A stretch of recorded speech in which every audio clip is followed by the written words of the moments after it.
Peace be with you and happy feast of Saint Lawrence of Brindisi. Saint Lawrence, the Capuchin Franciscan to be honored as a doctor, was educated from his youth by the conventional Franciscan friars.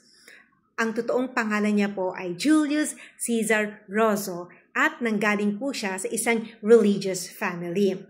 He acquired great facility in languages and is considered the greatest linguist among the doctors of the church. Sobrang talino po ni Saint Lawrence. His fields of labor were many, katulad po ng army chaplain, diplomat, leader of the Counter-Reformation in Austria and Bohemia.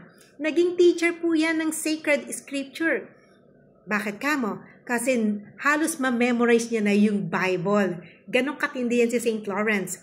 St. Lawrence offers priests a wonderful model for their studies and preaching. Actually, ka-level niya lang naman po si St. Bonaventure at si St. Anthony. Namatay po siya noong July 22, same day ng birthday niya at the age of 60 sa Lisbon, Portugal.